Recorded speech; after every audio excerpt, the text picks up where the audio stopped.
এইদিকে মসজিদ। তো আমি আপনাদের সাথে ছোট 2-3টি বিষয় শেয়ার করবো। সেগুলি আজকের পরিবেশ, মসজিদ, নামাজ পড়তে যাচ্ছি। ব্যাপারটা এই না যে নামাজের বিষয়ে জানান দিচ্ছি। ওই হলো মসজিদ, এ পাশটা যাওয়া যায় কিন্তু যাবো এই পাশটা দেখানোর জন্য। পরিবেশ বলতে গেলে একটা শহর না, গ্রামেরই পরিবেশ, একদম পরিষ্কার পরিচ্ছন্ন। মানুষের মধ্যে একটা সবসময় শান্তি বিরাজ করে। নামাজ কিরা কোন তরিকায় পড়লু, আহলে হাদিস মসজিদ, হানাফি মসজিদ, নামাজের সময় হিসেবে এক লাইনই দাঁড়াবো, এটা হচ্ছে শেষ কথা। গরম গরম কোনো বিষয় না, বাংলাদেশের মতনই, বাংলাদেশের থেকে বেশি বেশি হওয়ার কারণ হইলো আশেপাশে সব পাহাড়। পাহাড় তো কি পাহাড়, নর্মাল না, মানে এই যে মাটি না, ঘাস হলে কি হয়, মাটি না, নিচে একটা পাহাড়, পাথর।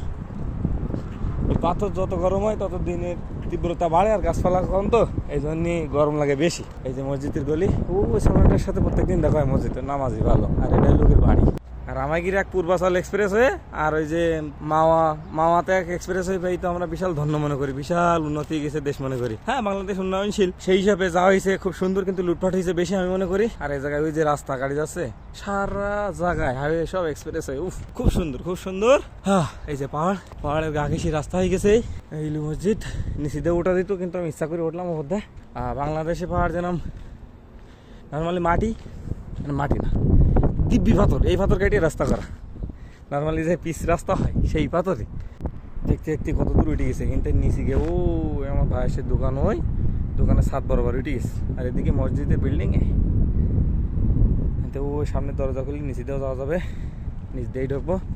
এ পাশে একটা দরজা আছে। আর মসজিদের ভিতরে সার্ভিস অলওয়েজ গুড, পানিতে কোনো ত্রুটি নেই। ওই যে ফ্রিজিং করা, এই পানির লাইন করা আছে, ফ্রিজিং করা, ঠান্ডা পানি বেরোয়। মসজিদের ভিতরে ঠান্ডা পানি আছে, ফ্রিজ আছে, মানে 3-4টার মধ্যে। মক্কার পানি আছে, জমজমের পানি আছে, যেভাবে মন চায়। খেজুর টাকা আছে খুব সম্ভবত, শুনছি, কিন্তু এখনো পাইনি বা খাইনি, চেষ্টা করিনি।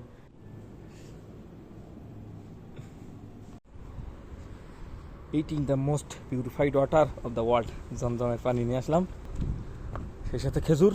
এগুলা যে রেগুলার খাইবা নিয়ে এমন না, জাস্ট দেখানোর জন্য যে কি সুন্দর। আর এই যে ওয়াটার ট্যাপ, ঠান্ডা পানি বেরোয় চাপ দিলে। এখানে এগুলো রাখা থাকে যার যার প্রয়োজন অনুযায়ী। ফ্রিজে পানির বোতল রাখা থাকে। পানি এখানে খুবই ইজি। আবার ছোটো ছোটো পানির বোতল 1 রিয়াল দাম, মানে 30 টাকা দাম, বাংলা টাকা। তারপরে পানির ব্যাপারে সবাই অনেক সজাগ। পানি চাইলে কোনো ক্ষমা নেই, যে কোনো জায়গায় পানি, যে কোনো পরিবেশে পানি, কোনো চাপ নেই। এখন প্রশ্ন হলো, এত সুন্দর পরিবেশে পানি খাওয়া শেষ, প্লাস্টিক গ্লাসটাকে ফালানো যাবে? অ্যান্সার ইজ যাবে, কিন্তু সকালে কিংবা সন্ধ্যার ভিতরে দেখা যাবে জিনিসটা ক্লিয়ার হয়ে গেছে। আর এখানে যদিও ডাস্টবিন ছিল, তাহলে ফেলানো যাবে, আর আশেপাশে ফেলানো যাবে না, ব্যাপারটা মনে হয়। এখান থেকে ক্লিয়ার করে, যে পরিবেশটা কত সুন্দর ক্লিয়ার করে ঠিক ওইখানে রাখছে সব, কোনো সমস্যা নেই। কিন্তু স্পেসিফিক কিছু প্লেস আছে যেখানে না ফেলানোই ভালো। যদি আমরা বাঙালি, আমরা নিয়ম ভঙ্গ করতে বেশি ভালোবাসি, আইনের ভিতরে থাকতে পছন্দ করিনি। এই জন্য আমি অকাজ করি, যদি অকাজ না, তার জন্য নির্দিষ্ট লোক আছে, দায়িত্ব আছে।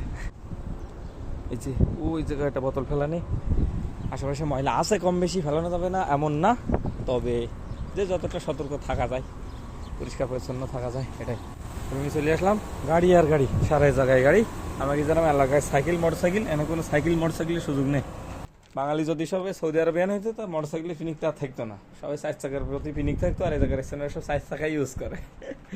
তো দেখা হবে এবার দিন, ভিডিও হবে ইনশাল্লাহ রোড ঘাটের পরিবেশ নিয়ে। Bye bye.